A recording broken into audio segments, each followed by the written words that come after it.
Hello friends, सपना Bhandari this side. आज मैं आप लोगों के लिए एक नई वीडियो लेके आई हूँ जिसमें आपको मैं बताऊँगी कि एफसीआई की वर्किंग कैसे क्या होती है। मुझे बहुत सारे डाउट आ रहे थे बच्चों के कि दैट डेपो का क्या काम है, जनरल का क्या है। तो मैंने कोशिश करी है मैं आपको हल्का सा एक आइडिया दे पाऊँ। तो स्टार्ट करते हैं इस वीडियो को। सबसे पहले मैं आपको बता दूँ जो एफसीआई का जो काम है that is totally depend on 3 principle. 3 principle है जिन पे एफसीआई वर्क करती है। सबसे पहला है प्रोक्योरमेंट। एफसीआई अनाजों से किसानों से अनाज लेती है और उसको स्टोर करती है। सेकंड हो गया आपका टू स्टोर। तो पहले आपने प्रोक्योर किया, फिर आपने उसको स्टोर भी तो करना है, जैसे यहाँ रिक्वायरमेंट होगी वहाँ आप उसको डिस्पैच करेंगे। एंड थर्ड होता है टू मूव, उसको मूवमेंट करना, जो भी रिक्वायरमेंट है जैसे जैसे जहाँ पे वहाँ पे। तो फर्स्ट हो गया आपका प्रोक्योर, सेकंड हो गया आपका स्टोर एंड थर्ड हो गया डिस्पैच। इन 3 प्रिंसिपल पे आपका एफसीआई टोटली मोटा मोटा वर्क करती है। अब बात करते हैं रिक्रूटमेंट्स की। तो जैसा आपको पता है कि डायरेक्ट रिक्रूटमेंट ही होती है एफसीआई में 3 कैटेगरीज में। कैटेगरी 3 AG3, AG2, AG1 तीनों ही कैटेगरी 3 में आते हैं, लेकिन AG3 में ही डायरेक्टली रिक्रूटमेंट स्टार्ट होती है।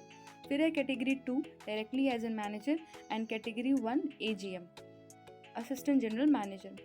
सबसे पहले बात करते हैं असिस्टेंट जनरल मैनेजर या डीएम।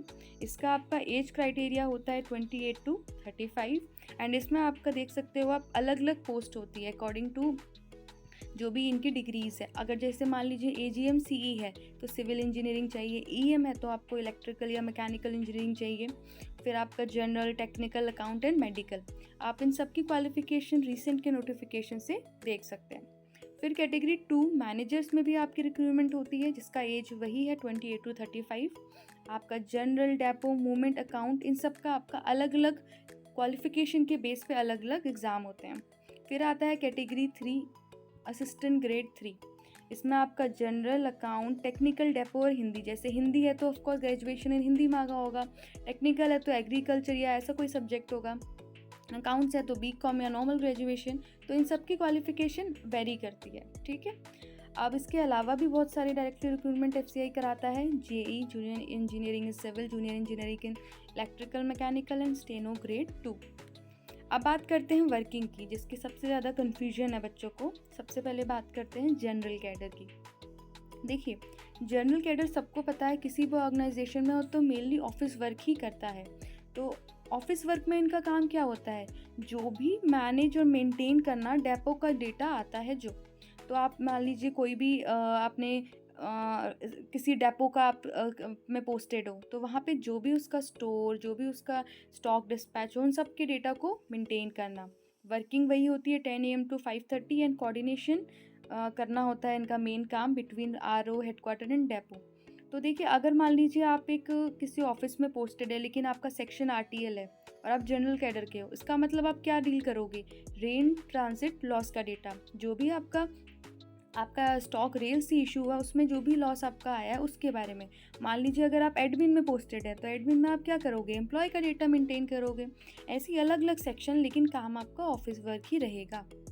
अब बात करते हैं डेपो कैडर, जिसमें सबसे ज़्यादा बच्चों को कन्फ्यूजन कह लीजिए या फिर एक मिथ है कि डेपो मतलब फील्ड जॉब है। तो फील्ड मतलब क्या करना है, तो भाई फील्ड मतलब खेती बाड़ी नहीं करनी है आपको।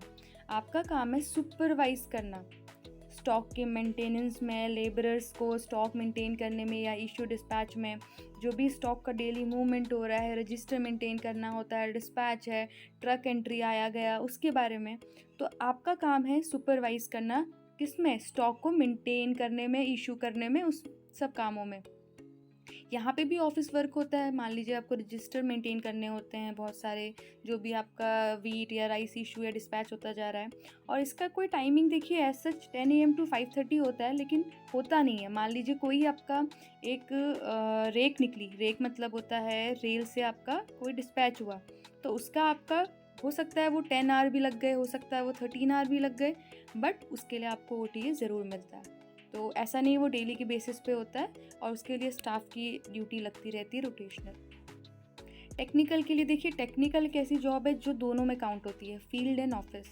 अगर आप फील्ड में भी हैं चाहे आप ऑफिस में भी हैं, आपका मेन काम है चेक करना, मेंटेन करना, मॉइस्चर रिलेटेड सारा। देखिए जो भी स्टॉक है, अब स्टॉक तो वही ऐसी चीज़ है जो वक्त के साथ ख़राब होगी तो उसकी देखभाल भी करनी होगी। तो जो भी आपका नेसेसरी इक्विपमेंट होते हैं या केमिकल्स होते हैं, तो डेपो और टेक्निकल कैडर साथ में मिलके मैनेज करते हैं स्टॉक को। जो भी स्टॉक मेंटेन करना होता है उसको मेंटेन करके रखते हैं। अकाउंट का आपको पता है सेम चीज़ कि भाई जो भी फाइनेंस रिलेटेड डेटा होता है, आपका पेमेंट्स होती है, सैलरी हो गई, एक्सपेंसेस है, ओटीए है, लॉस आ रहा है, भाई जो आपका कितना नुकसान हो रहा है एफसीआई को अगर आपको देखना हो तो। उसके अलावा आपका क्या होता है, एक काम और होता है जिसे कहते हैं थर्ड पार्टी। आपको पता होगा एफसीआई डील करती है मिलर्स के साथ, तो उनकी जो पेमेंट्स वगैरह वो भी अकाउंट से होती है, ठीक है। सो दिस इज़ द रफली आइडिया जो मैंने आपको देने की कोशिश की है। स्टिल अगर आपको किसी भी एक कैडर का स्पेसिफिकली डाउट है या कुछ भी ऐसी चीज़ें, आप मुझे कमेंट पे कर सकते हो, मैं आपको कोशिश करूँगी और अच्छे से समझा सकूँ। फिर भी मैंने एक रफ़ आइडिया देने की कोशिश की है। होप आप लोग को थोड़ा थोड़ा हेल्प मिला होगा इससे। Thank you for watching.